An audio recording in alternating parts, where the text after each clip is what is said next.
জননেত্রী শেখ হাসিনার নেতৃত্বে বাংলাদেশ বঙ্গবন্ধুর স্বপ্ন, আমাদের পূর্বসূরি মুক্তিযোদ্ধাদের স্বপ্ন বাস্তবায়ন করে চলেছে। কিন্তু আজকে যখন দেশ এগিয়ে যায়, তখন বিএনপি, জামাত আর কিছু কিছু নামধারী বিশেষজ্ঞ বুদ্ধিজীবী পরিচয়ধারী তারা কোনো কিছু দেখতে পায় না, আর তারা শুধু সরকারের বিরুদ্ধে বিষোদ্গার করে চলেছে। তারা কোনো উন্নয়ন হলেই সেখানে কিন্তু খোঁজে,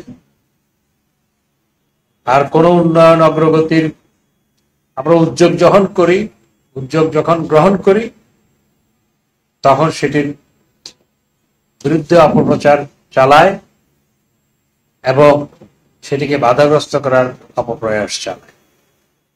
যেমন পদ্মা সেতু নির্মাণের সময়, তারপর এলিভেটেড এক্সপ্রেসওয়ে যখন হলো, তখন কিছু কিছু বুদ্ধিজীবী নেমে বলল যে এটার মধ্যে এটা এত টাকা কেন খরচ করা হবে, কত কাহিনী। আসলে কিছু বিএনপি, জামাত আর কিছু